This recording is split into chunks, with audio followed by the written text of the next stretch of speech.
Assalamualaikum warahmatullahi wabarakatuh. Baiklah, kita masih membahas berbagai macam bidang karapan dalam administrasi pendidikan. Pada kali ini, kita akan membahas mengenai administrasi layanan khusus. Layanan adalah suatu bentuk kegiatan memberikan suatu kondisi kenyamanan buat orang yang kita layani. Sedangkan khusus berarti disengaja dan kondisinya memang luar biasa, sama dengan teman dan teman khusus. Kalau teman ya biasa aja, tapi teman khusus maka perlakuannya berbeda, perhatiannya berbeda, segala sesuatu mau dilakukan, baru disebut dengan teman khusus. Dalam bahasa Indonesia, layanan khusus berarti benar-benar sesuatu yang disiapkan secara matang dalam memberikan layanan kepada mereka yang memang menjadi standar untuk dilayani. Kalau di sekolah untuk siswa, di perguruan tinggi berarti mahasiswa. Jadi dapat disimpulkan, manajemen layanan khusus adalah suatu proses kegiatan memberikan pelayanan kebutuhan kepada peserta didik untuk menunjang kegiatan pembelajaran agar tujuan pendidikan bisa tercapai secara efektif dan efisien, serta memberikan secara khusus atau suatu usaha yang terprogram, terencana, yang tidak secara langsung memang berkenaan dengan proses pendidikan atau proses belajar di kelas. Tetapi, layanan secara khusus diberikan oleh sekolah atau perguruan tinggi pada para peserta didiknya agar mereka lebih nyaman, lebih merasa puas, lebih optimal dalam pelaksanaan proses belajar mengajar. Nah, di sini terdapat beberapa aspek pentingnya administrasi layanan khusus. Yang pertama yaitu layanan khusus mempermudah atau memperlancar pembelajaran serta dapat memenuhi kebutuhan khusus siswa di sekolah. Pentingnya layanan khusus yang kedua yaitu memperlancar pelaksanaan pengajaran dalam rangka mencapai tujuan pendidikan di sekolah. Yang ketiga yaitu agar peserta didik senantiasa berada dalam keadaan terbaik, menyangkut aspek jasmani maupun rohaninya. Baiklah, kita masuk ke jenis-jenis administrasi layanan khusus. Yang pertama yaitu layanan perpustakaan. Layanan perpustakaan adalah salah satu unit sekolah yang memberikan layanan kepada peserta didik di sekolah sebagai sentra utama dengan maksud mampu menunjang proses belajar mengajar di sekolah, melayani informasi yang dibutuhkan serta memberikan layanan rekreatif melalui koleksi bahan pustaka, serta menjadi tempat yang menyediakan atau satu ruangan yang sejuk, nyaman, enak, bersih, yang menyediakan sumber-sumber belajar yang berisi buku. Nah, fungsi dari perpustakaan ini yaitu yang pertama menunjang terlaksananya kelancaran pendidikan. Fungsi yang kedua yaitu sebagai tempat mencari informasi. Jadi, perpustakaan bisa dijadikan tempat untuk mencari informasi, terutama dalam mengerjakan tugas-tugas, latihan, dan lain sebagainya. Fungsi yang ketiga yaitu sebagai rekreasi.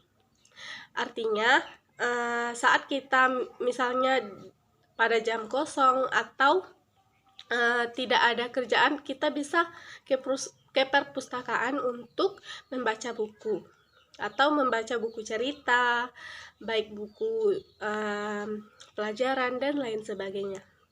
Fungsi yang keempat yaitu fungsi sebagai penelitian.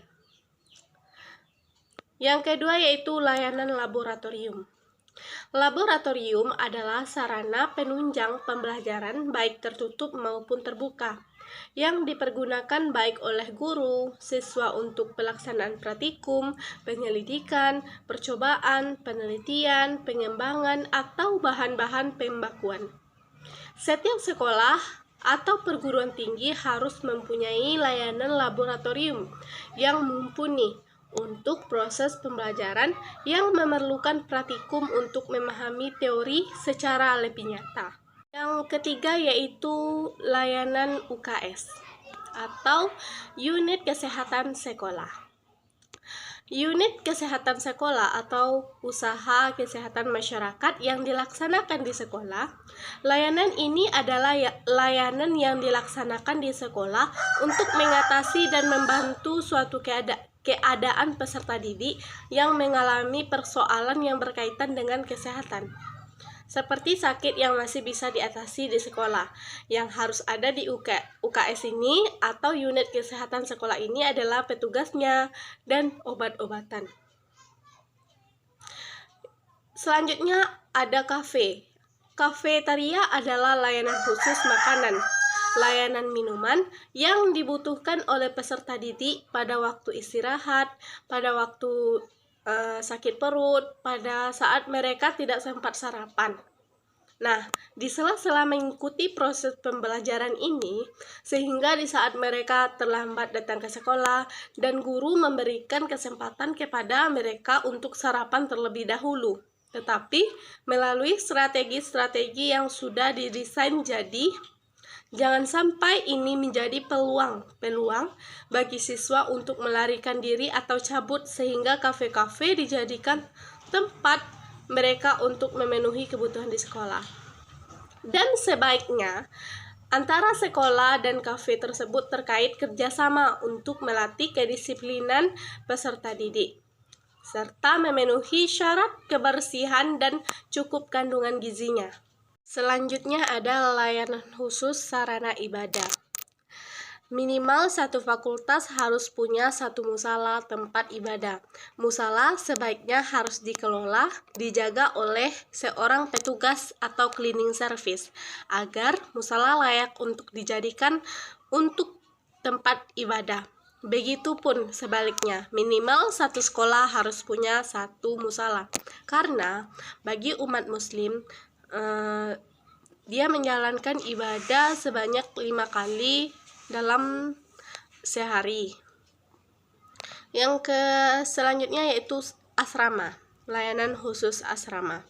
Bagi para peserta didik, khususnya jenjang pendidikan menengah dan pendidikan tinggi, terutama bagi mereka yang jauh dari orang tuanya. Selanjutnya yaitu layanan koperasi.